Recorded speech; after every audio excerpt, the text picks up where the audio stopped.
akhlak Nabi itu bisa buat orang yang benci sama beliau jadi jatuh hati kepada beliau. Kalau kita udah jatuh hati jadi benci. Kebalik. Nabi orang yang marah kepada beliau jadi jatuh cinta. Kita hampir jatuh cinta jadi marah. Kebalik nih akhlaknya. Berarti kita harus belajar banyak nih dari Rasulullah tentang akhlak.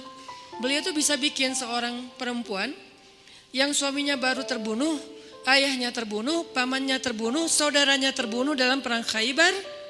Yang dia bilang orang yang paling saya benci di muka bumi adalah Muhammad.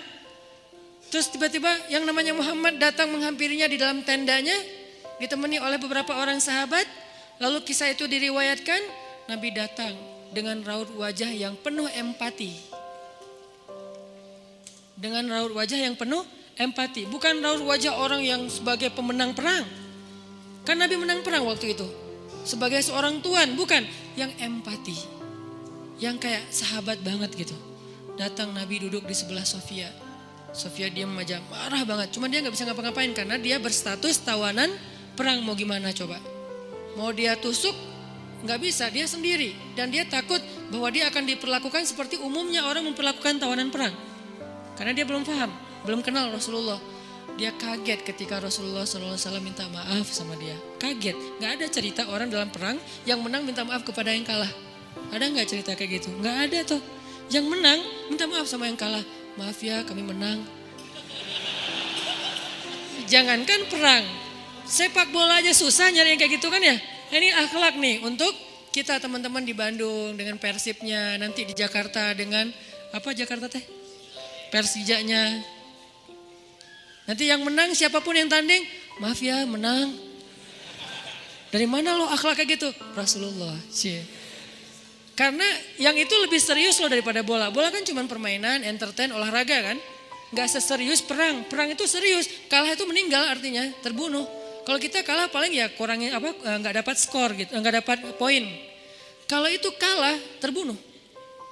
Nabi datang minta maaf dengan ekspresi empati yang tinggi, yang dalam. Nabi itu kayak ngerasain banget perasaan Sofia. Minta maaf, menjelaskan. Sofia, maaf ya, aku ikut turut berduka atas wafatnya ayahmu, suamimu. Sofia marah banget. Terus Nabi menjelaskan apa yang terjadi. Aku tuh udah ngasih kesempatan agar kita gak usah berperang. Tapi mereka terus menyerang.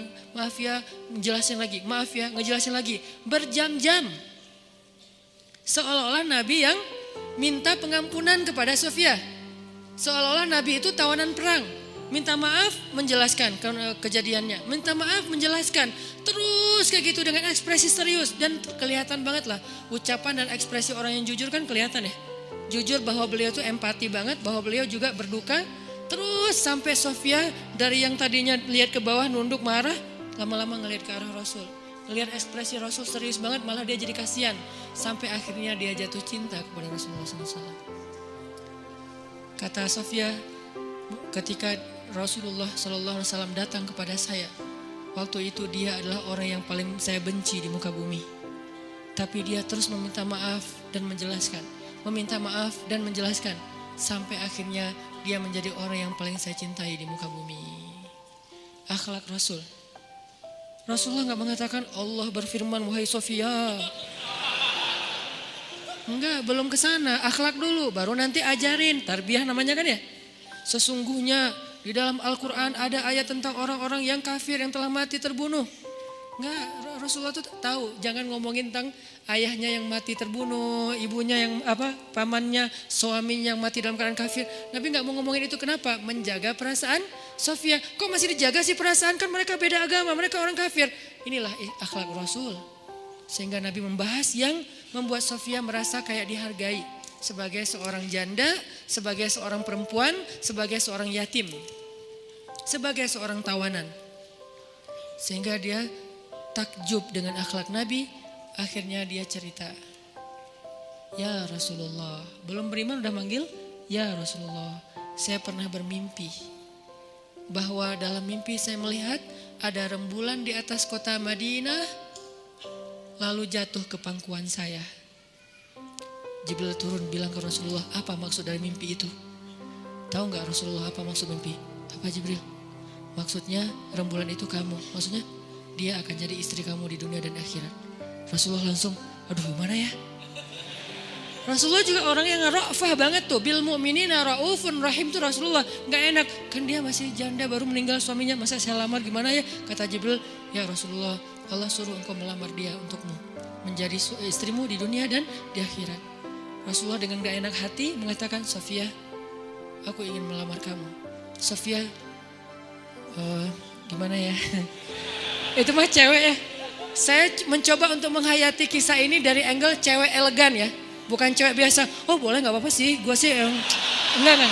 Cewek elegan, cewek terhormat, cewek yang soleha walaupun belum beriman. Pasti dia gak akan bilang, Alhamdulillah Masya Allah, A-nya panjang gitu kan ya. Terus pakai emoticon berderai-derai, enggak. Dia terhormat.